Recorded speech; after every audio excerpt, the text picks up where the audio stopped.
کو ہنساتا ہے چلا جاتا ہے، رونے والوں کو ہنساتا ہے چلا جاتا ہے۔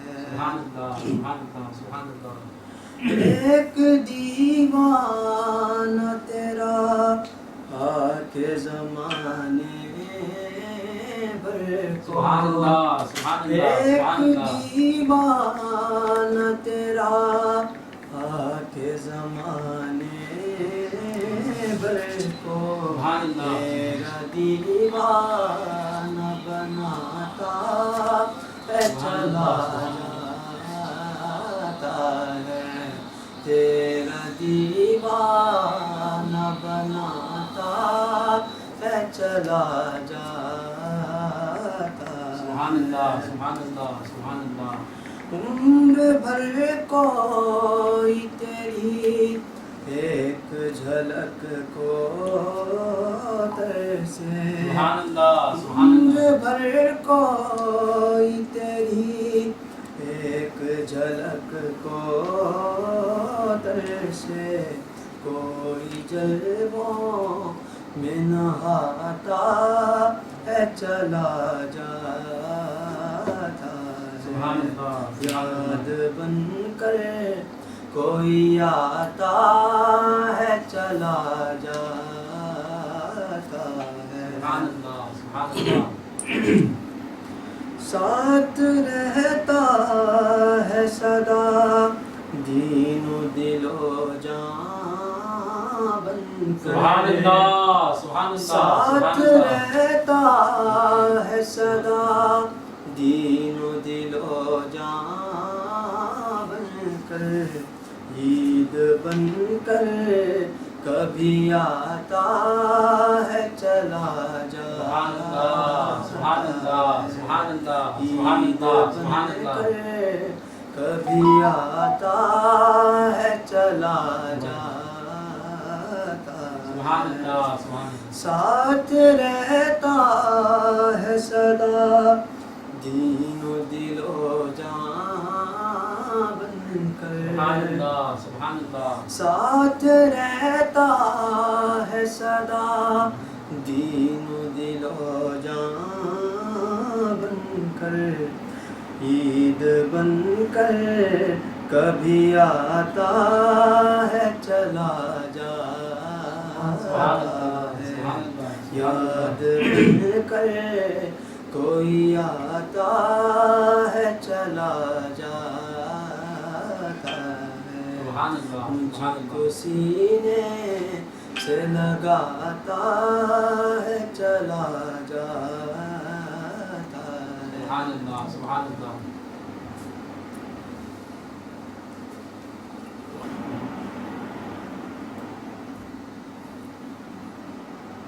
نحمده ونصلي على رسوله الكريم، اما بعد فقد قال الله تبارك وتعالى في كتابه المبين وهو اصدق الصادقين، وإذ قال ربك للملائكة إني جاعل في الأرض خليفة قالوا أتجعل فيها من يفسد فيها ويسفك الدماء ونحن نسبح بحمدك ونقدس لك قال إني أعلم ما لا تعلمون۔ معزز و محترم حاضرین و سامعین و ناظرین کرام، حق تبارک و تعالی کا بے انتہا فضل و کرم ہے کہ اس نے ہمیں سرکار دو عالم نور مجسم صلی اللہ تعالی علیہ وآلہ وصحبہ وسلم کی امت میں پیدا فرمایا اور ہمیں آپ کا امتی ہونے کا فخر عطا فرمایا۔ قرآن حکیم میں ترتیب کتابت کے لحاظ سے جو سورہ دوسرے نمبر پر آتا ہے، یعنی قرآن حکیم کا دوسرا سورہ جو ہے وہ سورہ بقرہ کہلاتا ہے۔ اس میں ایک گائے کا ذکر کیا گیا ہے لہذا اس بقرہ یعنی گائے کے ذکر کی وجہ سے اس سورہ کا نام سورہ بقرہ رکھا گیا. سبحان اللہ. عربی میں بقرہ گائے کو کہتے ہیں. حق تبارک و تعالیٰ ارشاد فرماتا ہے وَإِذْ قَالَ رَبُّكَ لِلْمَلَائِكَةِ إِنِّي جَاعِلٌ فِي الْأَرْضِ خَلِيفَةً. اللہ تبارک و تعالیٰ ارشاد فرماتا ہے کہ یاد کرو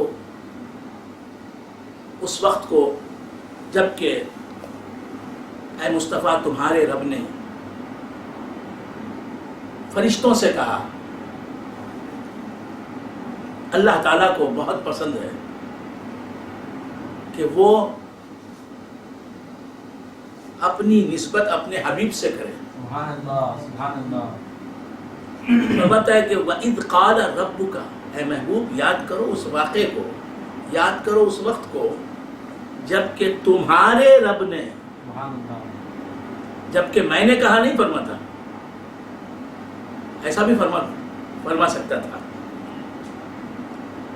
جب کہ میں نے کہا نہیں، جب کہ تمہارے رب نے کہا. سبحان اللہ. سبحان اللہ. سبحان اللہ. خود کو اپنے محبوب جناب محمد رسول اللہ صلی اللہ علیہ وآلہ وآلہ وسلم سے نسبت دے کر اللہ تعالیٰ خوش ہوتا ہے، سبحان اللہ. پسند فرماتا ہے سبحان اللہ.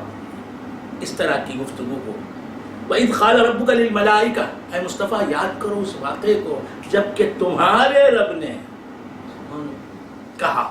ہم بھی نسبت مصطفیٰ پر اتراتے ہیں، سبحان اللہ. ناز کرتے ہیں سبحان اللہ. کہ ہم حضور کے غلام ہیں، سبحان اللہ. سبحان اللہ. سبحان حضور کے نام لیوا ہیں، حضور کے امتی ہیں، اور اللہ رب العزت حضور کا خالق ہے، حضور کا مالک ہے، حضور کا رب ہے، حضور کا معبود ہے، حضور کا مسجود ہے. اس کے باوجود اللہ بھی حضور کی نسبت کو پسند فرماتا ہے اور حضور سے خود کو منسوب کر کے وہ خوش ہوتا ہے. اپنے اعتبار سے اپنی شان کے شایان جیسی خوشی ہے اس کی ویسا خوش ہوتا ہے. وَإِذْ قَالَ رَبُّكَ لِلْمَلَائِكَةِ، اے مصطفیٰ جب کہ تمہارے رب نے کہا فرشتوں سے، للملائکہ فرشتوں سے. یاد کرو مصطفیٰ اس واقعے کو جب کہ تمہارے رب نے تمام فرشتوں سے کہا. اور یہاں حضرت آدم علیہ السلام کی تخلیق سے پہلے کا منظر ہے اللہ تبارک و تعالیٰ کے پیش نظر. حضرت آدم علیہ السلام پیدا نہیں ہوئے ہیں ابھی. حضرت آدم علیہ السلام پیدا نہیں ہوئے ہیں. اللہ تبارک و تعالیٰ نے فرشتوں سے کہا کہ میں زمین پر ایک اپنا خلیفہ پیدا کرنا چاہتا ہوں. تو یہ حضرت آدم علیہ السلام کی تخلیق سے پہلے کی بات ہے. حضرت آدم علیہ السلام کی پیدائش سے پہلے کی بات ہے. جب حضرت آدم علیہ السلام ہی پیدا نہیں ہوئے تو حضور اس زمانے میں کہاں تھے، اس وقت میں کہاں تھے؟ حضرت آدم علیہ السلام کی نسل سے تعلق رکھتے ہیں سرکار دو عالم صلی اللہ تعالی علیہ وآلہ وآلہ وسلم. حضرت آدم علیہ السلام کی ذریت سے ان کی سنتان سے، ان کی اولاد سے تعلق رکھتے ہیں سرور کونین صلی اللہ تعالی علیہ وآلہ وآلہ وسلم. حضور بشریت کی صفت سے متصف ہے، بشر ہیں، انسان ہیں، مگر آپ کی بشریت بے مثل بشریت ہے. آپ کی بشریت ایسی بشریت ہے کہ آپ کے جیسی بشریت اللہ تبارک و تعالیٰ نے اولین اور آخرین میں کسی کو عطا نہیں فرمائی. آپ بے مثل بشر ہیں اور آپ کی بشریت سراپا نور ہے. آپ کی بشریت نورانیت کا دوسرا نام. آپ سر سے لے کر پاؤں تک ایسی بشریت رکھتے ہیں جو سراپا نور ہے. تو بندگان خدا عرض کر رہا تھا سرور کونین صلی اللہ علیہ وآلہ وسلم بشر ہیں اور حضرت آدم علیہ السلام کی ذریت سے ہیں. حضرت آدم علیہ السلام بشر ہیں، نہ صرف بشر ہیں بلکہ ابو البشر ہیں، یعنی تمام انسانوں کے باپ. تمام انسان انہی کی نسل سے تعلق رکھتے ہیں. حضور بھی بشر ہیں، تو اسی لیے بشر ہیں کہ وہ حضرت آدم علیہ السلام کی ذریت سے تعلق رکھتے ہیں، ان کی اولاد سے تعلق رکھتے ہیں، ان کی نسل سے تعلق رکھتے ہیں. سرور کونین صلی اللہ تعالی علیہ وآلہ وآصحابہ وسلم اگر صرف بشر ہیں، نور نہیں ہیں، تو اللہ تبارک و تعالیٰ جو فرما رہا ہے کہ اے مصطفیٰ اس وقت کو یاد کرو، اس ایونٹ کو یاد کرو، اس واقعے کو یاد کرو جبکہ تمہارے رب نے تمام فرشتوں سے کہا، تمام فرشتوں سے کہا انی جاعل فی الارض خلیفہ، میں زمین پر ایک خلیفے کو پیدا کرنا چاہتا ہوں، زمین پر ایک خلیفہ بنانا چاہتا ہوں. اور وہ خلیفہ کون ہے؟ حضرت آدم علیہ السلام. اس خلیفے سے مراد کون تھی؟ اللہ کی حضرت آدم علیہ السلام. تو حضرت آدم علیہ السلام ابھی پیدا نہیں ہوئے. اللہ تعالیٰ اپنا ارادہ ظاہر فرما رہا ہے فرشتوں پر کہ میرا ارادہ ہے، میری مشیت ہے کہ میں زمین پر ایک خلیفے کو پیدا کرنا چاہتا ہوں. وہ خلیفہ کون ہے؟ حضرت آدم علیہ السلام. تو حضرت آدم علیہ السلام ابھی پیدا نہیں ہوئے ہیں، اس وقت کا واقعہ ہے یہ. تو جب حضرت آدم علیہ السلام ہی نہیں تھے تو حضور کہاں تھے؟ حضور تو حضرت آدم علیہ السلام کے مقدس اور مبارک بیٹے ہیں، پوتے ہیں، پڑ پوتے ہیں.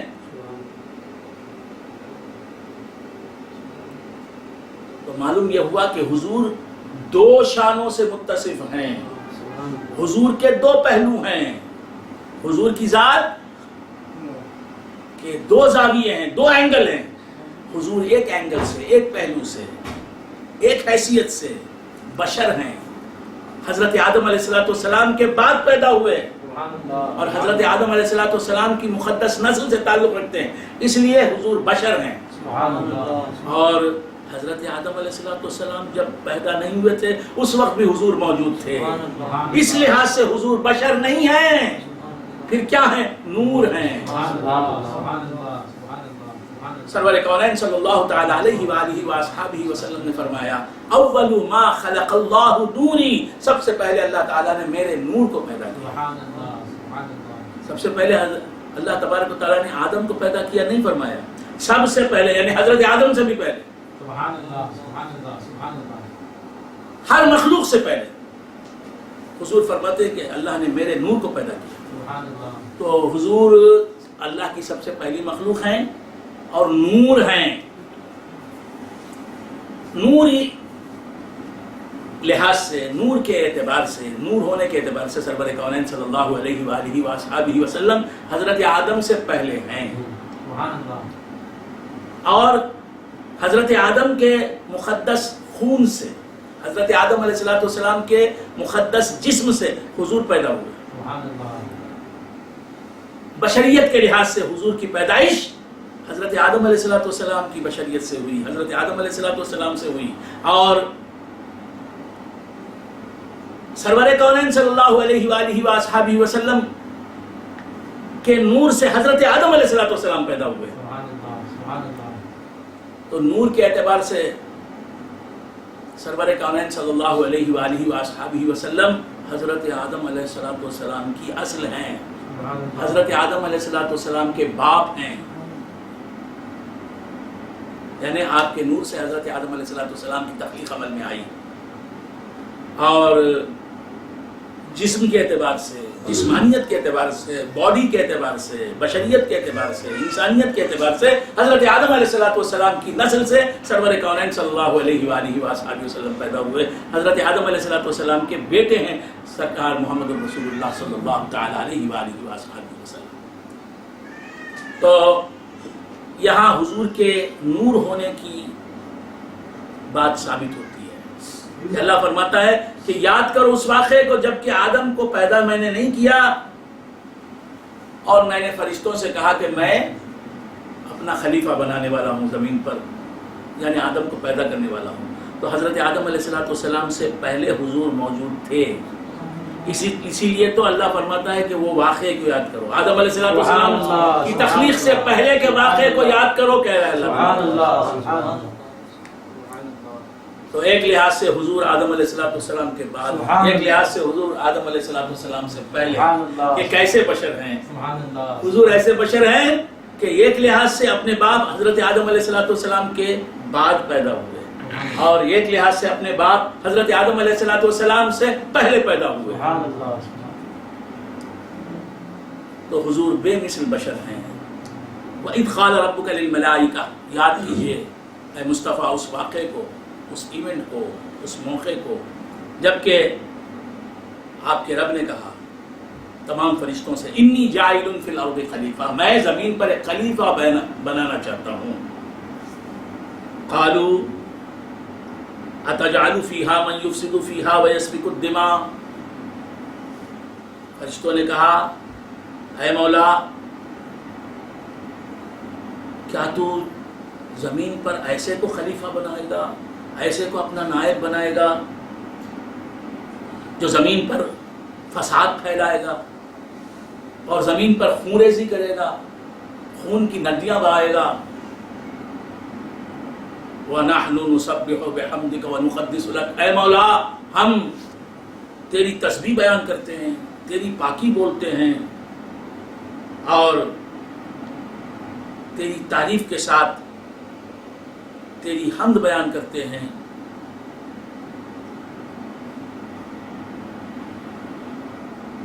وَنُقَدِّسُ لَكَ،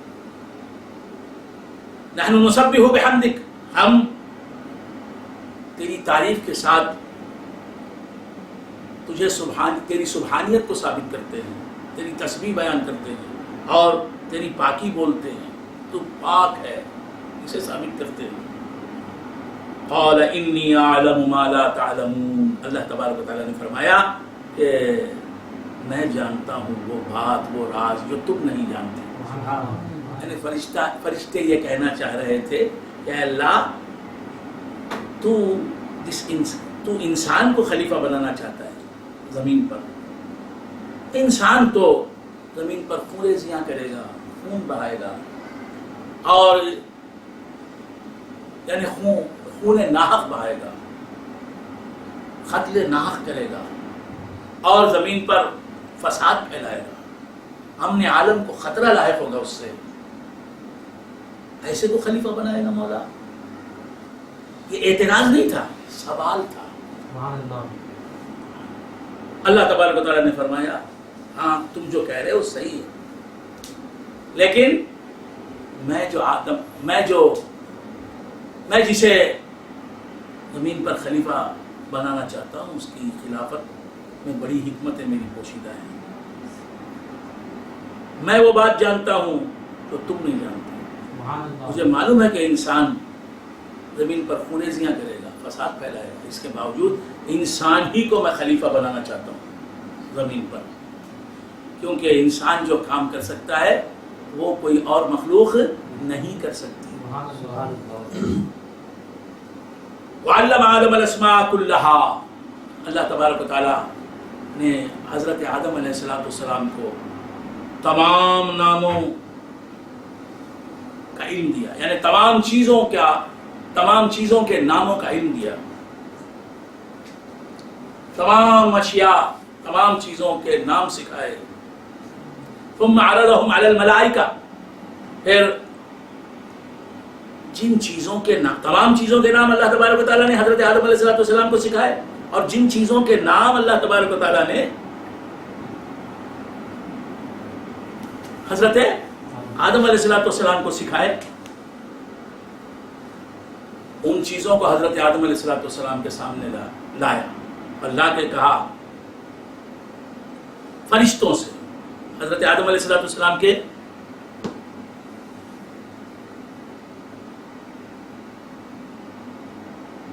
سامنے اور فرشتوں کے سامنے جن چیزوں کے نام اللہ نے حضرت آدم علیہ السلام کو سکھائے، ان چیزوں کو حضرت آدم علیہ السلام کے سامنے اور فرشتوں کے سامنے اللہ تبارک و تعالیٰ نے پیش فرمایا. فقال انبئونی باسماء هؤلاء، اور فرشتوں سے کہا کہ ان چیزوں کے نام بتاؤ مجھے، ان کنتم صادقین، اگر تم سچے ہو۔ قالوا سبحانک، فرشتوں نے کہا اے اللہ تو پاک ہے ہر کمی سے، ہر کمزوری سے، ہر عیب سے، ہر نقص سے، ہر زوال سے۔ سبحانک، تجھ میں کوئی عیب نہیں، تجھ میں کوئی غلطی نہیں، تجھ میں کوئی شر نہیں، تجھ میں کوئی برائی نہیں، کمزوری نہیں، کمی نہیں، نقص نہیں۔ سبحانک لا علم لنا الا ما علمتنا، ہمیں کچھ بھی علم نہیں ہے، ہم ذاتی طور پر کچھ بھی علم نہیں رکھتے، ہماری ذات علم سے خالی تھی، اب ہم میں کچھ علم ہے تو وہی علم ہے ہم میں جو تیرا دیا ہوا ہے۔ ہمارا ذاتی علم تو ہم میں کچھ بھی نہیں ہے، اب بھی جو علم بھی ہے ہم میں وہ تیرا عطا کرتا ہے۔ لا علم لنا الا ما علمتنا، یہی ہم سب کو سوچنا چاہیے۔ کوئی بڑے سے بڑا عالم بھی ہے تو اسے یہی سوچنا چاہیے، الف بھی میں نہیں جانتا، الف بھی میں اپنی ذات سے نہیں جانتا، الف بے بھی میں جانتا ہوں، تے بھی میں جانتا ہوں، حروف تاجی جانتا ہوں، ماں کا معنی کیا ہے، لا کا معنی کیا ہے، بیت کا معنی کیا ہے، رب کا معنی کیا ہے، قرآن کا میں ترجمہ کر سکتا ہوں، قرآن کی تفسیر کر سکتا ہوں، فقہ جانتا ہوں، میں حدیث جانتا ہوں، علوم ظاہری جانتا ہوں، تو یہ سب علوم جانتا ہوں تو اللہ کی عطا سے جانتا ہوں، اس کی مدد سے جانتا ہوں، اس کے کرم سے جانتا ہوں، اس کے فضل سے جانتا ہوں۔ اپنی ذات میں میرے ایک ذرہ برابر علم بھی نہیں۔ لا علم لنا الا ما علمتنا، ہمیں کچھ بھی علم نہیں ہے مولا، جو بھی علم ہے ہمارے پاس وہ تیرا ہی دیا ہوا ہے مولا، تیرے سوائے کسی نے بھی ہمیں علم نہیں عطا فرمایا۔ لا علم لنا الا ما علمتنا انک انت العلیم الحکیم، یقیناً اے مولا تو ہی بہت حکمتوں والا ہے، تو ہی بہت علم والا ہے، اور تو ہی بڑی حکمتوں کا مالک ہے۔ قال، تو فرشتے جان گئے کہ اللہ تبارک و تعالی جو بھی کرتا ہے اس کے ہر کام میں حکمتیں ہوتی ہیں۔ آدم علیہ السلام کو وہ پیدا کرنا چاہتا ہے تو ان کے پیدا کرنے میں بڑی حکمتیں ہیں۔ جو کام آدم انجام دے سکتے ہیں علیہ السلام وہ ہم انجام نہیں دے سکتے، جو کام انسان انجام دے سکتا ہے، خلافت کے جو فرائض انسان انجام دے سکتا ہے وہ فرائض ہم انجام نہیں دے سکتے۔ قال یا آدم انبئہم باسمائہم، اللہ تبارک و تعالیٰ نے حضرت آدم علیہ السلام سے فرمایا کہ اے آدم ان تمام چیزوں کے نام بتاؤ فرشتوں کو۔ انبئہم باسمائہم فلما انباہم باسمائہم، جب اللہ تبارک و تعالیٰ کے حکم سے حضرت آدم علیہ السلام نے فرشتوں کو تمام چیزوں کے نام بتائے، تمام چیزوں کے نام بتائے کہ یہ چیز جو ہے اسے پانی کہتے ہیں، یہ چیز جو ہے اسے آگ کہتے ہیں، یہ چیز جو ہے اسے ہوا کہتے ہیں، یہ چیز جو ہے اسے جانور کہتے ہیں، یہ چیز جو ہے اسے گدھا کہتے ہیں، یہ چیز جو ہے اسے گھوڑا کہتے ہیں، یہ چیز جو ہے اسے زمین کہتے ہیں، یہ جو ہے آسمان کہتے ہیں۔ اور پھر ہر زبان میں ایک چیز کے کتنے نام ہیں؟ ہندی میں پانی کو جل کہتے ہیں، فارسی میں پانی کو آب کہتے ہیں، عربی میں پانی کو معاون کہتے ہیں۔ تو سب نام بتائے، ایک ایک چیز کے کتنے نام ہوں گے، سب نام بتائے حضرت آدم علیہ السلام۔ حضرت آدم علیہ السلام معلم بن گئے، درس دینے والے، سبق سکھانے والے استاد بن گئے، فرشتے متعلم بن گئے، شاگرد بن گئے۔ اب شاگرد کو کیا کرنا چاہیے؟ استاد کے آگے سر نیاز خم کر دینا چاہیے، استاد کا ادب کرنا چاہیے۔ فرشتوں نے حضرت آدم علیہ السلام کا ادب کیا، ان کے آگے سجدہ کر کے۔ قالوا سبحانك لا علم لنا الا ما علمتنا انك انت العليم الحكيم قال يا آدم انبئهم باسمائهم فلما انباهم باسمائهم قال الم اقل لكم اني اعلم غيب السماوات والارض واعلم ما تبدون وما كنتم تكتمون۔ فرشتوں کو حضرت آدم علیہ السلام نے تمام چیزوں کے نام بتا دیے، اللہ تبارک و تعالیٰ نے فرمایا الم اقل لکم انی اعلم غیب السماوات والارض. حضرت آدم نے جب ہر چیز کے مختلف نام بتا دیے مختلف زبانوں میں، اللہ تعالیٰ اس وقت فرشتوں سے پوچھتا ہے، کیا سوال کرتا ہے؟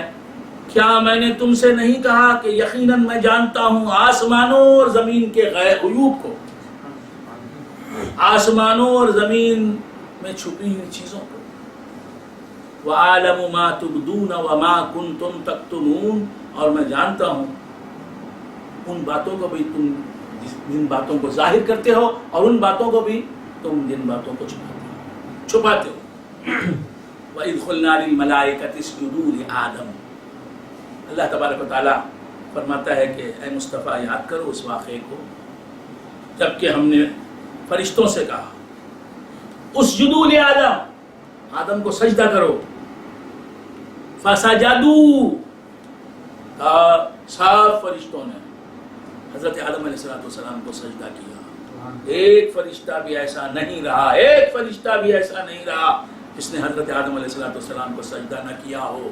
سب فرشتوں نے فسجدوا، جمع کیسے رہے، فسجدوا الا ابلیس، سب فرشتوں نے حضرت آدم علیہ السلام کو سجدہ کیا. یہ سب فرشتے تھے. فرشتے اللہ کی معصوم مخلوق ہوتی ہے. میں عرض کر چکا ہوں فرشتے اللہ کی بے گناہ مخلوق ہوتی ہیں. فرشتے اللہ کی نافرمانی نہیں کر سکتے. ان کی سرشت میں، ان کی فطرت میں، ان کے نیچر میں اللہ کی فرما برداری لکھی ہوئی ہے، اللہ کی فرما برداری ودیت کی ہوئی ہے. تو سب فرشتوں نے اللہ تبارک و تعالیٰ کے حکم سے حضرت آدم علیہ السلام کو سجدہ کیا. ایسے سجدہ کیا پیشانی زمین پر ٹکا کر. یہی اصح قول ہے، اپنی پیشانی کو زمین پر ٹکا کر. بس کہتے ہیں کہ سجود تحیت بالانحناء، سجدہ تعظیمی تھا. وہ صرف جھک کر حضرت آدم علیہ السلام کو سجدہ کیا تھا. فرشتوں نے ماتھا نہیں ٹیکا تھا، پیشانی نہیں ٹیکی تھی. لیکن زیادہ مضبوط قول کیا ہے، راجح قول کیا ہے، اصح قول کیا ہے، زیادہ صحیح قول کیا ہے؟ فرشتوں نے اپنا ماتھا ٹیک دیا، زمین پر رکھ دیا حضرت آدم علیہ السلام، اور سجدہ حضرت آدم کو کیا. لیکن وہ سجدہ عبادت کا سجدہ نہیں تھا. حضرت آدم علیہ السلام کو رب مان کر، ان کو معبود مان کر سجدہ نہیں کیا. فرشتوں نے ان کو اللہ کا محبوب بندہ، مقرب بندہ مان کر، ان کو اللہ کا مظہر مان کر، اللہ کی تجلیات کا متجلا مان کر، اللہ کی تجلیات کا مجلا مان کر کیا گیا.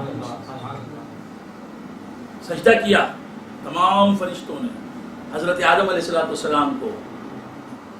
اس سجدے کو سجدہ تعظیمی کہتے ہیں. سجدہ تعظیمی شرک نہیں ہوتا. تو تمام فرشتوں نے اپنا ماتھا ٹیک دیا. فسجد الملائکۃ کلھم کا بھی لفظ آیا ہے فسجدوا الا ابلیس. لیکن فرشتوں کی جماعت ہی میں ایک وہ بھی تھا جو اپنی جنس کے لحاظ سے، اپنی ذات کے لحاظ سے فرشتہ نہیں تھا. کان من الجن، اللہ تعالیٰ فرماتا ہے وہ شیطان جو ہے، ابلیس جو ہے، وہ جن تھا، اس کی ذات جن، فرشتہ نہیں. ففسق عن امر ربہ، اسی لیے اپنے رب کی عدول حکمی اس سے صدر ہوئی. رب نے کہا سجدہ کرو اور اس نے سجدہ نہیں کیا. رب کی نافرمانی کی. کیوں؟ اگر وہ فرشتہ ہوتا رب کی نافرمانی نہ کر پاتا. وہ جن تھا، اس سے رب کی نافرمانی صدر ہو گئی. تو انسان اور جن یہ رب کی نافرمانی کر سکتے ہیں، لیکن فرشتہ جو ہے رب کی نافرمانی نہیں کر سکتا.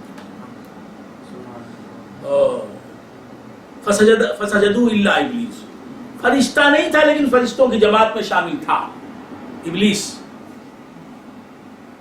اور اللہ کا اس وقت مقرب بارگاہ بندہ تھا، بڑا علم رکھنے والا بندہ تھا. علم رکھنے والوں کو بھی اللہ سے ڈرتے رہنا چاہیے. فرشتہ شیطان فرشتوں سے زیادہ علم رکھتا تھا. اس لیے اللہ تبارک و تعالیٰ نے اسے فرشتوں کا معلم بنایا اور بڑی نیکیاں کرنے والا تھا، اللہ کی بڑی فرما برداری کرنے والا تھا، علم بھی تھا اس کے اندر، عمل بھی تھا، تقویٰ بھی تھا، اور وہ توحید پرست تھا، شرک کبھی نہیں کیا اس نے۔ اگر شرک کرتا تو وہ اللہ کا مقرب بارگاہ بندہ کیسے ہوتا؟ ہر نیکی تھی اس کے اندر، لیکن مقدر میں لکھا تھا کافر ہونا ہے۔ تو ہوا کیا، حضرت آدم علیہ السلام کو سجدہ کرنے کا حکم دیا اللہ تعالیٰ نے، فرشتوں کو بھی اور شیطان کو بھی۔ فرشتوں نے اللہ کے حکم کو مانا، سجدہ کیا حضرت آدم علیہ السلام کا، اللہ تعالیٰ ان سے راضی ہوا، اور شیطان نے سجدہ نہیں کیا تو ہوا کیا، اللہ تعالیٰ اس سے ناراض ہو گیا۔ اللہ کی بارگاہ میں ہزاروں سجدے اس نے کیے، کس نے؟ شیطان نے ہزاروں سجدے کیے، لاکھوں سجدے کیے، لاکھوں سال اللہ کی بارگاہ میں وہ سجود نیاز لٹاتا رہا، لیکن وہ سب سجدے رائے گا گئے۔ ایک حضرت آدم علیہ السلام کو سجدہ نہ کرنے کی وجہ سے شیخ محمد ابراہیم ذوق کہتے ہیں، شیخ محمد ابراہیم ذوق مرحوم فرماتے ہیں کہ شیخ محمد ابراہیم ذوق دہلوی فرماتے ہیں کہ گیا شیطان مارا، گیا شیطان مارا ایک سجدے کے نہ کرنے سے۔ حضرت آدم علیہ السلام کو یہ ایک سجدہ نہیں کیا، بندے کو ایک سجدہ نہیں کیا، بندے کا سجدہ اور یہ سجدہ نہ کرنے کی وجہ سے خالق کو ہزاروں لاکھوں کروڑوں جو اس نے سجدے کیے وہ سب سجدے رائے گا گئے، بیکار گئے۔ سبحان اللہ سبحان اللہ۔ گیا شیطان مارا ایک سجدے کے نہ کرنے سے، اگر لاکھوں برس سجدے میں سر مارا تو کیا مارا؟ سبحان اللہ سبحان اللہ۔ گیا شیطان مارا ایک سجدے کے نہ کرنے سے۔ تو معلوم ہوا بندے کے ادب کی وجہ سے اللہ کی عبادتیں ضائع ہونے سے بچ جاتی ہیں۔ سبحان اللہ۔ اگر حضرت آدم علیہ السلام کو سجدہ کر لیتا، وہ ایک سجدہ اس کے تمام سجدوں کا محافظ بن جاتا، اس کے سب سجدے محفوظ رہتے، اس کے سب سجدے اسے جنت میں لے جانے والے بن جاتے، اللہ کو راضی کروانے والے بن جاتے۔ تو بندگان خدا عرض کر رہا تھا کہ اللہ تبارک و تعالیٰ نے فرشتوں سے اور شیطان سے کہا کہ سجدہ کرو، فرشتوں نے سجدہ کیا اور شیطان نے سجدہ کرنے سے انکار کیا، شیطان نے تو مارا گیا۔ شیخ محمد ابراہیم ذوق نے کیا خوب کہا، گیا شیطان مارا ایک سجدے کے نہ کرنے سے، اگر لاکھوں برس سجدے میں سر مارا تو کیا مارا؟ وہ سب سجدے اللہ کی بارگاہ میں تھے، اللہ کو اس نے سجدہ کیا، اور وہ سب سجدے سجدہ تعبد تھے، عبادت کے سجدے تھے، اللہ کو رب مان کر معبود مان کر شیطان نے اللہ کی بارگاہ میں سجدے کیے، وہ سب سجدے سجدہ عبادت رائے گا گئے ایک سجدہ تعظیمی کے نہ کرنے کی وجہ سے۔ بندے کو سجدہ نہ کرنے کی وجہ سے اللہ کو جو سجدے کیے تھے شیطان نے، وہ سب سجدے بیکار ہو گئے۔ تو معلوم یہ ہوا کہ بندوں کا ادب، اللہ کے مقبول بارگاہ بندوں کا ادب اللہ کی عبادتوں کو ضائع ہونے سے بچا لیتا ہے۔ کیا مقام ہے اللہ کے محبوبین کا ادب اور ان کی تعظیم۔ ہاں، فسجدوا الا ابلیس ابا واستکبر، اس نے انکار کیا سجدہ کرنے سے، واستکبر، اور سجدہ کرنے سے جو اس نے انکار کیا، حضرت آدم علیہ السلام کو سجدہ کرنے سے جو اس نے انکار کیا وہ از روح تکبر تھا، تکبر کی وجہ سے انکار کیا، یعنی حضرت آدم علیہ السلام سے خود کو افضل مانا، خود کو بہتر مانا، خود کو برتر مانا، بار معاذ اللہ، وَكَانَ مِنَ الْكَافِرِينَ، اور کافرین میں ہو گیا، اس نے کفر کر دیا۔ حضرت آدم علیہ السلام کو سجدہ نہ کر کے وہ دائرہ کفار میں شامل ہو گیا، جماعت کفار میں شامل ہو گیا، کافر ہو گیا۔ پہلے مسلمان تھا، سجدہ آدم کے ابا کی وجہ سے، انکار کی وجہ سے کافر ہو گیا۔ وَقُلْنَا يَا آدَمُ اسْكُنْ أَنْتَ وَزَوْجُكَ الْجَنَّةَ، اللہ تعالیٰ فرماتا ہے کہ اے آدم اسکن، سکونت اختیار کرو، اسٹے کرو، تم جنت میں، جنت کو اپنا ریسیڈنس بنا لو، جنت میں تم رہنے لگو. وَقُلْنَا يَا آدَمُ اسْكُنْ أَنْتَ وَزَوْجُكَ الْجَنَّةَ. ہم نے حضرت آدم علیہ السلام سے فرمایا، اللہ فرماتا ہے کہ ہم نے آدم علیہ السلام سے فرمایا کہ اے آدم تم اور تمہاری بیوی جنت میں رہا کرو، جنت میں رہا کرو.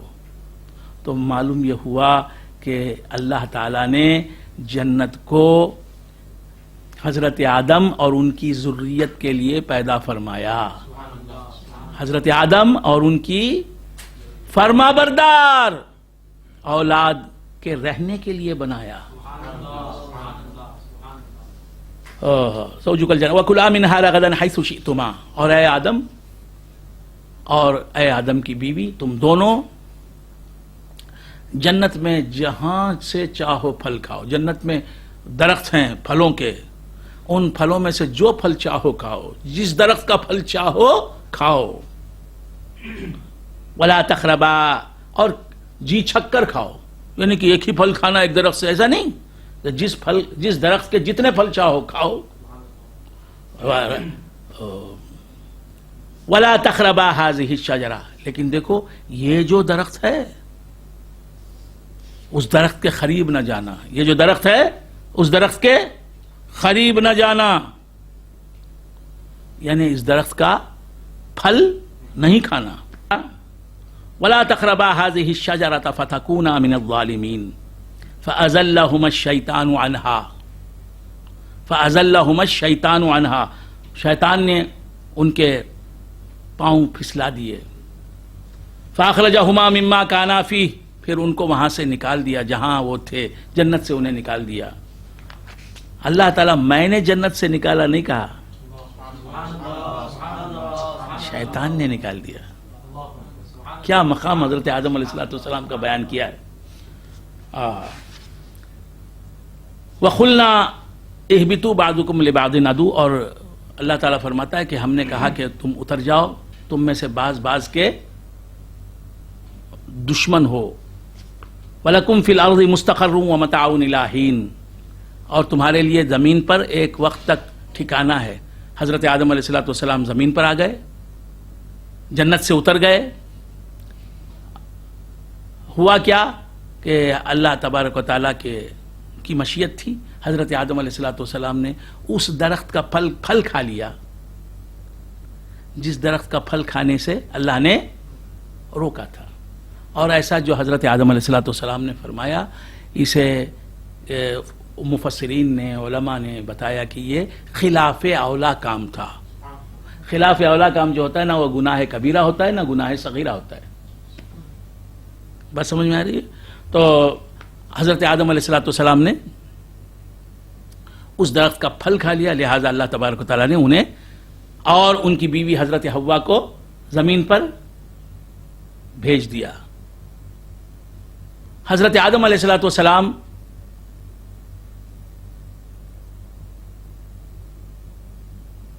سری لنکا میں اترے، سیلون میں اترے، اور حضرت حوا رضی اللہ تعالی عنہا جدے میں اتریں.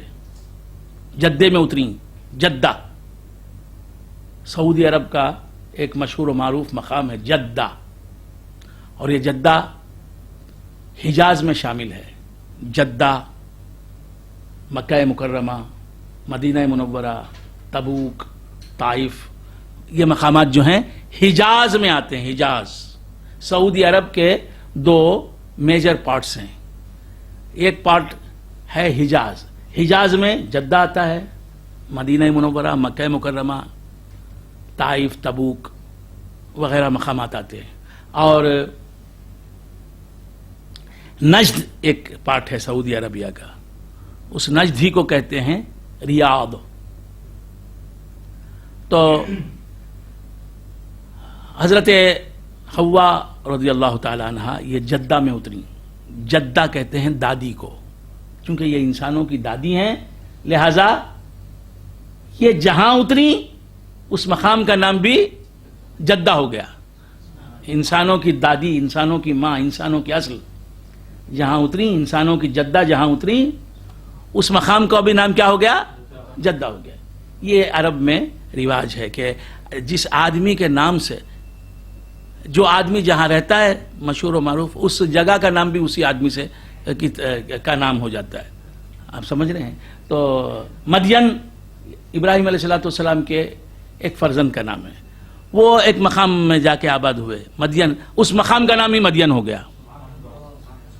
تو حضرت حوا رضی اللہ تعالی عنہ جدہ میں اتری، لہٰذا ان کا اس مقام کا نام جدہ ہو گیا. پھر عرفات کے میدان میں دونوں کی ملاقات ہوئی، حضرت حوا اور حضرت آدم علیہ السلام کی ملاقات عرفات کے میدان میں ہوئی. 300 سال تک حضرت آدم علیہ السلام توبہ کرتے رہے. زمین پر آ رہنے کے بعد 300 سال تک حضرت آدم علیہ السلام اللہ کی بارگاہ میں توبہ کرتے رہے. توبہ قبول نہیں ہوئی. توبہ آخر میں اللہ تبارک و تعالیٰ نے حضرت آدم علیہ السلام کے قلب انور پر بات القا کی. ان کو بتایا کہ آدم، تم اپنی توبہ کو ہماری بارگاہ میں مقبول کرنا چاہتے ہو، مقبول بنانا چاہتے ہو، تمہاری توبہ قبول ہو جائے یہ چاہتے ہو، تو اس کا نام لو، اس کا وسیلہ پیش کرو جس کے وسیلے سے تم پیدا ہوئے ہو، جس کی وجہ سے تم کو ہم نے پیدا فرمایا، جس کی وجہ سے تمہیں پیدا کیا گیا، وہ محمد صلی اللہ علیہ وسلم، اس کے نام سے وسیلہ. تو اللہ تبارک و تعالیٰ فرماتے ہیں فَتَلَقَّى آدَمُ مِن رَبِّهِ کَلِمَاتٍ. سینکڑوں سال کی توبہ قبول نہیں ہوئی حضرت آدم علیہ السلام کی. پھر اللہ نے ان کے دل میں بات ڈالی، اللہ نے ڈالی. معلوم یہ ہوا منزل مقصود تک پہنچانا حقیقت میں اللہ کا کام ہے. فَتَلَقَّى آدَمُ مِن رَبِّهِ، آدم نے اپنے رب سے سیکھ لیے کلمات، کچھ باتیں سیکھ لیں. وہ کیا باتیں تھیں؟ وہ باتیں سیکھ لیں یعنی حضور کا وسیلہ پیش کرنا توبہ سے پہلے. تو حضرت آدم علیہ السلام نے اللہ کی بارگاہ میں کہا کہ مولا، تیرا جو محبوب ہے میں نے پیدا ہوتے ہی جس کا نام نامی تیرے نام نامی کے ساتھ دیکھا، عرش پر لکھا ہوا، عرش کے پایوں پر لکھا ہوا، جنت کے دروازوں پر لکھا ہوا، حوروں کی پیشانیوں پر لکھا ہوا، حوروں کے رخساروں پر لکھا ہوا، جنت کے پتوں پر لکھا ہوا. میں نے جس کا نام دیکھا تیرے نام کے ساتھ لگا ہوا ہے، لا الہ الا اللہ محمد الرسول اللہ. اور اسی وقت مجھے معلوم ہو گیا کہ یہ ہو نہ ہو تیرا محبوب ہے، سب سے زیادہ یہ تجھے پسند ہے تیرا یہ بندہ، اسی لیے تو نے اپنے نام کے ساتھ اس کا نام لکھ دیا ہے. ہر جگہ میں جہاں دیکھتا ہوں وہاں تیرا نام ہے اور نام کے ساتھ اس کا نام. لہٰذا اللہ تبارک و تعالیٰ کی بارگاہ میں حضرت آدم علیہ السلام نے کہا کہ اے مولا، اس نام نامی کے صدقے میں ہماری توبہ قبول فرما، میری توبہ قبول فرما. محمد الرسول اللہ کے وسیلے سے میری لغزش بخش دے پروردگار، میرا جو کام تجھے ناپسند ہوا اسے بخش دے مولا. فَتَلَقَّى آدَمُ مِن رَبِّهِ کَلِمَاتٍ فَتَابَ عَلَيْهِ. اللہ فرماتا ہے کہ جو ہی آدم نے کہا، وسیلہ پیش کیا محمد الرسول اللہ کا، عطف تاخیری نہیں، عطف تعجیلی ہے. توبہ جب کی وسیلے کو دے کر مصطفیٰ کے، تو اللہ نے ان کی توبہ، حضرت آدم علیہ السلام کی توبہ قبول کی. فتاب علیہ، ثم تاب علیہ نہیں، فتاب علیہ، انہ هو التواب الرحیم. یقیناً حضرت آدم کی توبہ کس نے قبول کی؟ اللہ نے توبہ قبول کی، اور اللہ ہی بہت بڑا توبہ قبول کرنے والا اور بڑا رحم فرمانے والا ہے. تو بندگان خدا، حضرت آدم علیہ السلام کی توبہ کیسے قبول ہوئی؟ کشتی نوح میں، نار نمرود میں، بطن ماہی میں، یونس کی فریاد میں. کشتی نوح میں، نار نمرود میں، بطن ماہی میں، یونس کی فریاد میں آپ کا نام نامی اے صلی اللہ ہر جگہ ہر مصیبت میں کام آ گیا.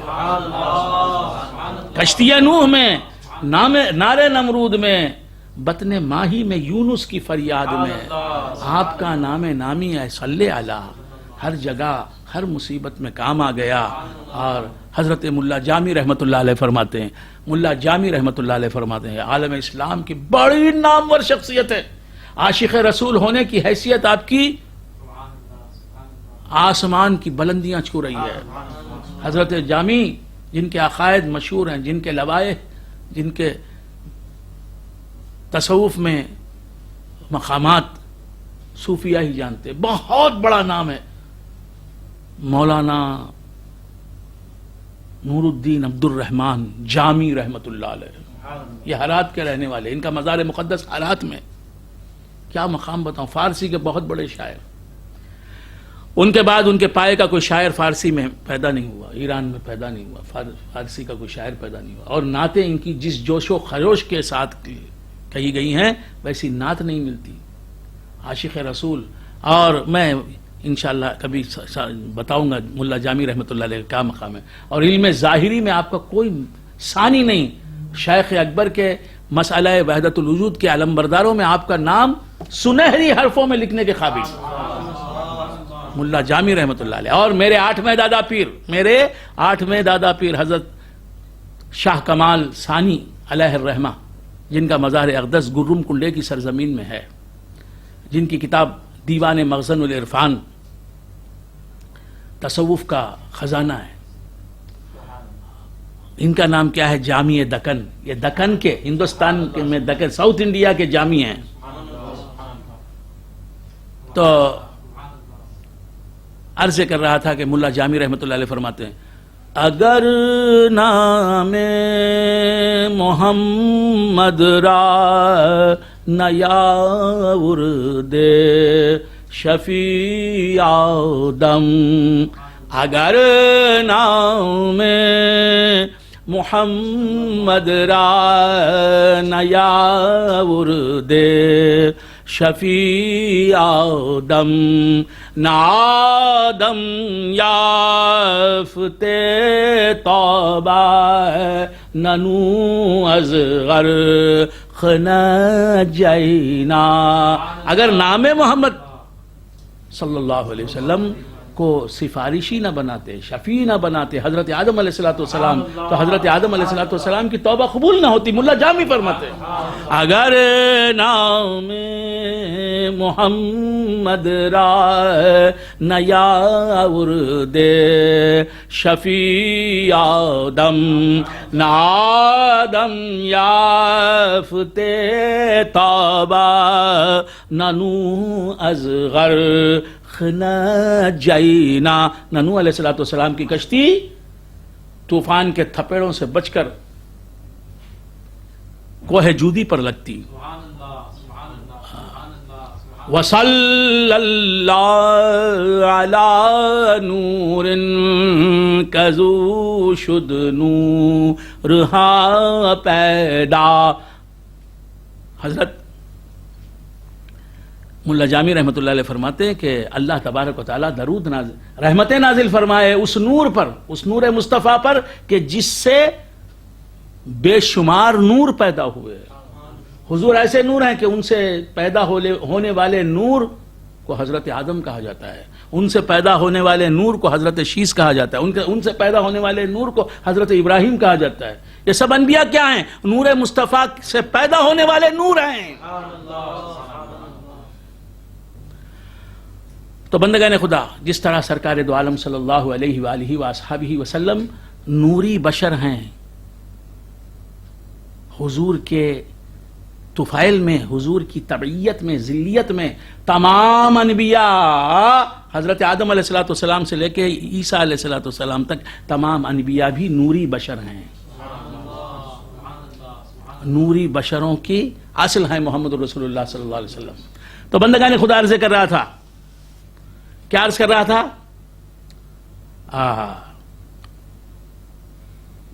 وصلی اللہ علی نور کذو شد نورہا پیدا۔ اللہ تعالیٰ اس نور پر رحمت نازل فرمائے جس سے کئی نور پیدا ہوئے۔ زمین از حب او ساکن فلک در عشق او شیدا. حضرت جامی رحمۃ اللہ علیہ فرماتے ہیں کہ زمین جو رکی ہوئی ہے، ہم آرام سے بیٹھے ہوئے ہیں زمین پر، چل رہے ہیں پھر رہے ہیں، کہاں یہ زمین رکی ہوئی ہے؟ حضور کی محبت میں رک گئی ہے. حضور کا جمال دیکھ کر حیران ہو کر رک گئی ہے، حضور کے عشق میں گم ہے یہ. فلک در عشق او شیدا. انسان ہی آپ کے دیوانے نہیں ہیں، آپ کی محبت میں گرفتار نہیں ہے، بلکہ آسمان بھی آپ کا شیدا ہے، عاشق ہے، دیوانہ ہے.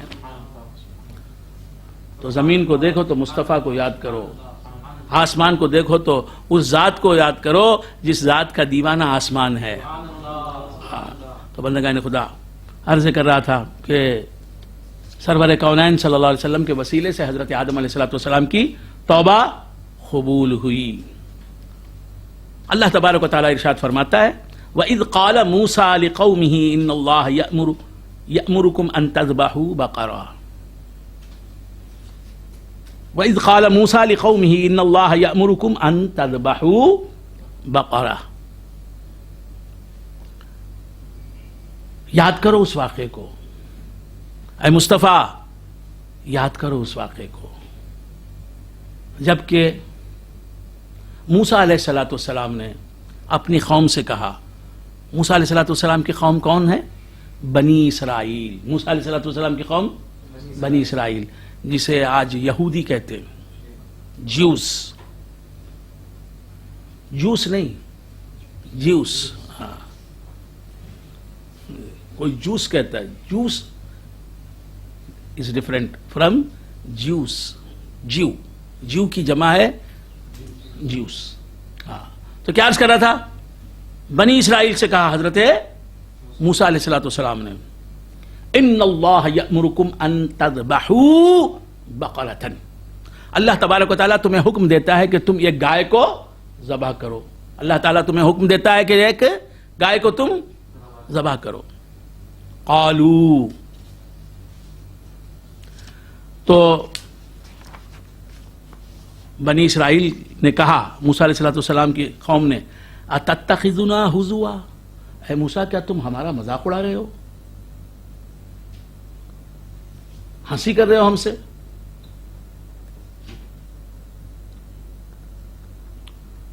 قال اعوذ باللہ ان اکون من الجاہلین. حضرت موسیٰ علیہ السلام نے فرمایا کہ اللہ سے میں پناہ مانگتا ہوں اس بات سے کہ میں جاہلوں میں شامل ہو جاؤں.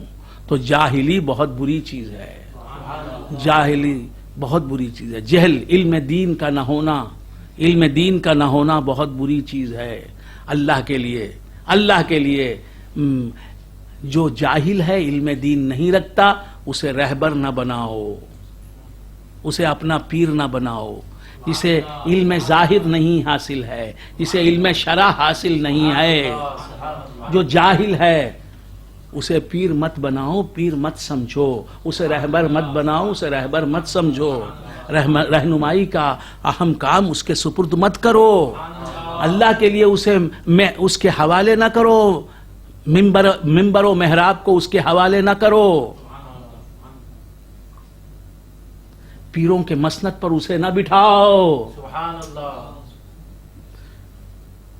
جو عقائد اسلامیہ نہیں جانتا، جو قرآن دیکھ کر صحیح نہیں پڑھ سکتا، جو قرآن کے ترجمے سے واقف نہیں ہے، جو قرآن کی تفسیر سے واقف نہیں ہے، جو فرض علوم سے ناواقف ہے، جس حد تک ہر مسلمان کو علم ظاہر، علم شرع سیکھنا ضروری ہے، فرض ہے، اس حد تک بھی وہ علم ظاہر سے ناواقف ہے، نابلد ہے، ایسے کو گدی نشین نہ بناؤ، سجادہ نشین نہ بناؤ، ایسے کو خلافت نہ دو، خلیفہ تسلیم نہ کرو، ایسے کو مبلغ نہ مانو، پیر طریقت نہ بناؤ، رہبر شریعت نہ بناؤ. جاہل کو جاہل سمجھو، عالم کو عالم سمجھو، نادان کو نادان سمجھو، دانا کو دانا جانو. اگر اتنا بھی نہ جانو گے تو تمہاری منزل کیسے تمہیں مل سکتی ہے؟ کسی جاہل کو جسے وضو کے مسائل نہیں معلوم ہیں، غسل کے مسائل نہیں معلوم ہیں، نماز کے فرائض نہیں معلوم ہیں، بیع و شراء کے ضروری مسائل نہیں معلوم ہیں،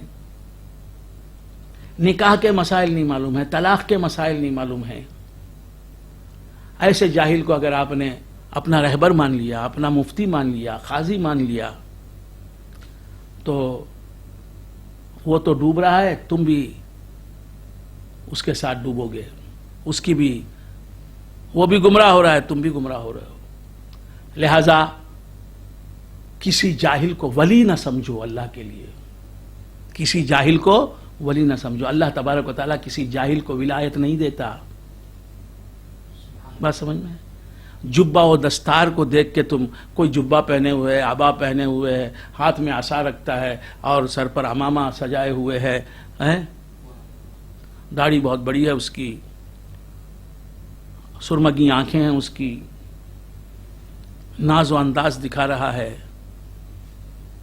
تو یہ سب کچھ دیکھ کر اسے اپنا رہبر نہ مانو۔ بات سمجھ میں؟ تو ولی کون ہوتا ہے؟ متخذ اللہ ولیا جاہلا قط ولو اتخذہ لعلمہ۔ اللہ تبارک و تعالیٰ نے کسی جاہل کو کبھی ولی نہیں بنایا، اور اگر کسی جاہل کو اللہ ولی بنانا چاہتا ہے تو پہلے اسے علم دین سے نوازتا ہے، پھر اسے اللہ تبارک و تعالیٰ اپنا ولی بناتا ہے۔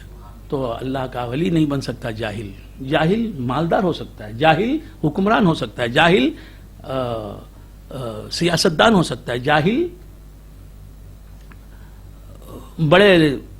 بڑی وسیع و عریض جائیداد کا مالک ہو سکتا ہے، جاہل وہ سمجھے کہ نوٹوں میں نہا سکتا ہے، لیکن جاہل ولی نہیں بن سکتا، جاہل پیر نہیں بن سکتا، جاہل رہنما نہیں بن سکتا، مبلغ اسلام نہیں بن سکتا۔ ان باتوں کو ذہن نشین رکھو۔ ہمارا کہنا ہمارا کام ہے، اس عمل کرنا آپ کا کام ہے۔ اور جاہل کے معتقد نہ بن جاؤ۔ کس بنیاد پر آپ جاہل کے معتقد بن رہے ہیں؟ اس لیے کہ اس کا رنگ گورا ہے، اس لیے کہ اس کی آنکھیں سرمگی ہیں، اس لیے کہ اس نے سینٹ بہت بھاری استعمال کیا ہوا ہے، اس لیے کہ اس کے کپڑے بڑے قیمتی ہیں، اس لیے کہ وہ نخرے سے چلتا ہے، انداز و ناز بتاتا ہے۔ تو خیر عرض کر رہا تھا، اللہ تبارک و تعالی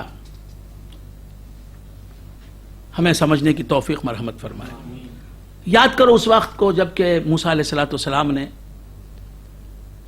السلام نے اپنی قوم سے کہا ان اللہ یأمرکم ان تذبحوا بقرہ، اللہ تبارک و تعالیٰ تمہیں حکم دیتا ہے کہ تم ایک گائے ذبح کرو۔ قالوا اتتخذنا ہزوا، تو قوم نے کہا سن کر، کیا آپ ہمارا مذاق کر رہے ہیں؟ قال اعوذ باللہ ان اکون من الجاہلین، موسیٰ علیہ السلام نے فرمایا کہ میں جاہلوں میں ہو جاؤں، اس سے میں پناہ مانگتا ہوں۔ انبیاء جاہل ہونے سے پناہ مانگتے ہیں، ہم جاہلوں کو عالم دین سمجھ رہے ہیں، رہبر دین سمجھ رہے ہیں۔ جسے علم دین سے الرجی ہے اسے ہم اپنا رہبر مان رہے ہیں، جسے علم سے محبت نہیں، علم دین سے محبت نہیں، علماء سے محبت نہیں۔ قالوا ادع لنا ربک یبین لنا ما ہی، تو اب قوم نے کہا حضرت موسیٰ علیہ السلام سے کہ ادع لنا ربک، اے موسیٰ دعا کیجئے اپنے رب کی بارگاہ میں کہ وہ بتائے کہ وہ گائے کیسی ہے۔ اللہ نے فرمایا ایک گائے ذبح کر دو، ذبح کر دینا چاہیے تھا۔ اللہ نے فرمایا ایک گائے ذبح کرو، اللہ نے فرمایا ان تذبحوا بقرہ، ایک گائے، بقرۃن نکرہ کے صیغہ ہے، نکرہ، کسی ایک گائے کو ذبح کرو، کسی ایک گائے کو لینا تھا ذبح کر دینا تھا۔ اب یہ قوم نے اپنی طرف سے شاخیں نکالی، اپنی طرف سے شیخیں نکالی، کہا کہ اپنے رب سے پوچھئے کہ وہ گائے کیسی ہے، ماں ہی وہ کیا گائے ہے، یہ پوچھنے کی کیا ضرورت تھی؟ اللہ نے تو بس یہ کہا کہ ایک گائے ذبح کرو، کالی گائے ذبح کرو، پیلی گائے ذبح کرو، لال گائے ذبح کرو، موٹی گائے ذبح کرو، پتلی گائے ذبح کرو، اتنی قیمت ہو اس گائے کی، وہ گائے ذبح کرو، یہ سب نہیں فرمایا تھا اللہ نے، بس ایک گائے خریدتے اور ذبح کر دیتے، قصہ ختم تھا۔ لیکن انہوں نے اپنی طرف سے کہا کہ وہ گائے کیسی ہے بتاؤ. قال انه يقول انها بقرة لا فارض ولا بکر. موسیٰ علیہ السلام نے کہا کہ اللہ تعالیٰ کہتا ہے, اللہ تعالیٰ سے پوچھ کر بتا رہے ہیں موسیٰ علیہ السلام, انه يقول انها بقرة. کیا مقام ہے نبی کا. قوم سوال کرتی ہے, یہ سوال قوم ان سے سوال کرتی ہے, یہ اللہ سے سوال کرتے ہیں, اور اللہ جواب دیتا ہے. وہ جواب سن کر یہ قوم کو وہ جواب قوم کے سامنے رکھتے ہیں. انہا بقرۃ لا فارض ولا بکر. موسیٰ علیہ السلام نے کہا کہ اللہ تعالیٰ فرماتا ہے کہ وہ گائے جو ہے وہ فارض بھی نہیں, یعنی بوڑھی نہیں, ولا بکر, نہ بالکل جوان ہے, نہ بالکل جوان کنواری ہے, اور نہ کیا ہے بوڑھی ہے. عوان بین ذالک, دونوں کے درمیان ہے. ففعلوا ما تؤمرون. وہ کہہ رہا, اللہ فرما رہا ہے کہ جتنی بات بتائی گئی اس پر عمل کر دو. اب اور مطلب یہ کہ اور سوال نہ کرو. ففعلوا ما تؤمرون, جس بات کا تمہیں حکم دیا جا رہا ہے, ایک گائے لو جو نہ بوڑھی ہو نہ بالکل کم سن ہو, اسے لے کے ذبح کر دو, قصہ ختم. تم کو جو حکم دے رہا اللہ کر دو, اس پر عمل نہیں, عمل نہیں کیا انہوں نے. پھر سوال کیا, قالوا ادع لنا ربک یبین لنا ما ہی ما لونها. اے موسیٰ اللہ سے پوچھو, اپنے رب سے پوچھو کہ وہ بتائے, کہ اپنے رب سے دعا کرو کہ وہ بتائے کہ اس گائے کا رنگ کیا ہے. ما لونها قال انه يقول ان, یعنی ہر بات کی دلیل چاہتے ہیں, ہر بات پوچھتے ہیں. بات سمجھ میں. اسی طرح اللہ تبارک و تعالیٰ نے کہا یا ان اللہ و ملائکتہ یصلون علی النبی, یقیناً اللہ تبارک و تعالیٰ اور اس کے تمام فرشتے نبی پر درود بھیجتے ہیں. یا ایھا الذین آمنوا صلوا علیہ وسلموا تسلیما, اے ایمان والو درود بھیجو نبی پر اور سلام بھیجو سلام بھیجنے کے طریقے سے. اللہ نے کہہ دیا. اب کوئی درود و سلام بھیج رہا ہے کھڑے ہو کر جمعہ کی نماز کے بعد, اب یہ پوچھتے ہیں ایسا ہے کیا, ہے کیا. عید کے خطبے کے بعد سلام کھڑے رہ کر بھیجنا, صلاۃ و سلام حضور کی بارگاہ میں بھیجنا, یہ جائز ہے بول کر قرآن میں ہے کیا. تو یہ وہی ذہنیت ہے یہودیوں کی. اللہ نے کہا ایک گائے کو ذبح کر دو, گائے لیتے ذبح کر دیتے. نہیں, پوچھو اس کا رنگ کیا ہے, وہ پوچھو وہ کیا کیا اس کے ڈیٹیلز ہیں, کیا کیا صفات ہیں اس گائے کے. تو موسیٰ علیہ السلام سے کہا کہ آپ اپنے رب سے دعا کریں کہ وہ ہمیں بتائے کہ اس کا رنگ کیا ہے. موسیٰ علیہ السلام نے پوچھا, جواب دیا پوچھ کر اللہ سے. قال, کہا موسیٰ علیہ السلام نے انہ یقول انہا بقرۃ صفراء, بقرۃ صفراء. اللہ تعالیٰ فرما رہا ہے, موسیٰ علیہ السلام نے اپنی قوم سے کہا کہ اللہ تعالیٰ فرما رہا ہے انہا بقرہ, وہ ایک گائے ہے, صفراء, پیلے رنگ والی, اس کا رنگ پیلا ہے. فاقع لونہا, بڑا گہرا ہے اس کا رنگ. تسر الناظرین, وہ دیکھنے والوں کو بہت اچھی لگتی ہے, بہت اچھی لگتی ہے, پسند آتی ہے دیکھنے والوں کو. اب اتنا ڈیٹیل بتا دیا نا, بس تھا نا لینا گائے ذبح کرنا, یہ کام تھا نا ان کا, انہوں نے نہیں کیا. قالوا ادع لنا ربک یبین لنا ما ہی ان البقرۃ تشابہ علینا. کہا کہ اپنے رب سے دعا کرو موسیٰ علیہ السلام کہ وہ ہمیں بیان کرے, ہمیں بتائے کہ کیا گائے ہے آخر. ارے اتنے اور سب بیان کر دیا, اور کیا, وہ کیا گائے ہے. ان البقرۃ تشابہ علینا, وہ گائے ہم پر متشابہ ہو گئی. ایسی بہت سی گائے ہیں پیلے رنگ والی, اور جن کا رنگ گہرا ہو, اور جو نہ بڑی عمر کی ہوں نہ بالکل کم عمر کی ہوں. وَإِنَّا إِن شَاءَ اللَّهُ لَمُهْتَدُونَ, اور ہم اگر اللہ چاہے تو ہدایت پا لیں گے, صحیح گائے کا پتہ ہمیں مل جائے گا. قال, موسیٰ علیہ السلام نے کہا انه يقول انها بقرۃ لا ذلول تثير الارض ولا تسقي الحرث. موسیٰ علیہ السلام نے قوم سے کہا کہ اللہ تبارک و تعالیٰ فرماتا ہے کہ وہ گائے ایسی گائے ہے جس سے خدمت نہیں لی جاتی، جو کسی کی خدمت نہیں کرتی. گائے سے مختلف کام لیے جاتے ہیں.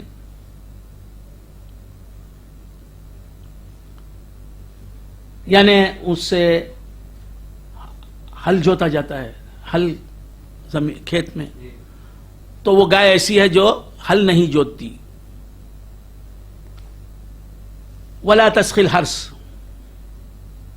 اور کھیت کو پانی نہیں دیتی.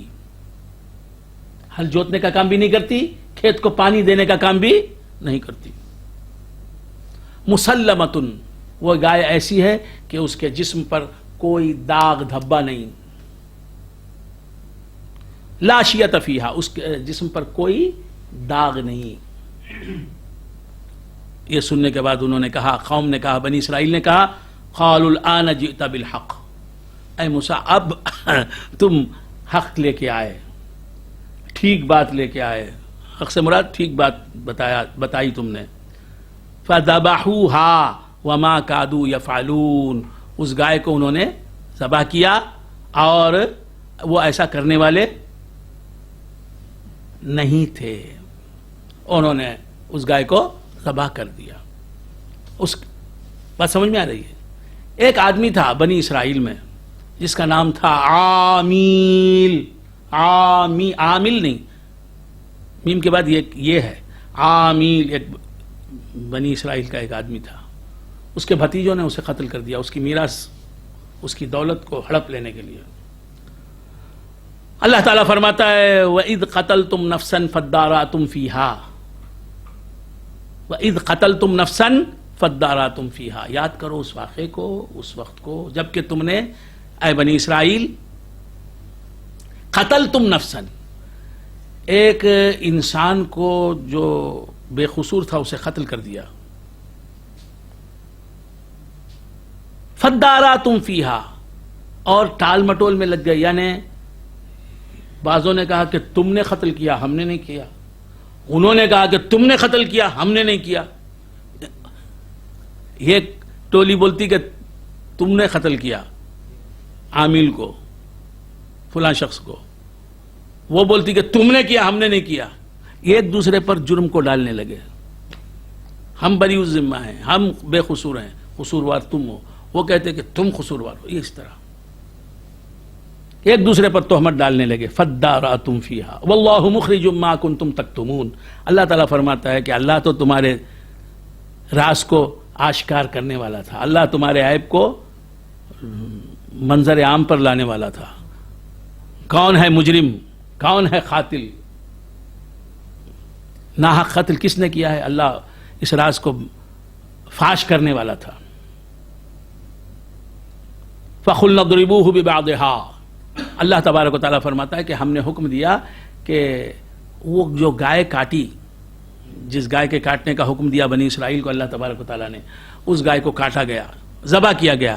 اور ذبح کرنے کے بعد اللہ تعالیٰ نے فرمایا کہ اس گائے کے جسم کے ایک حصے سے، اس گائے کے جسم کے ایک حصے سے،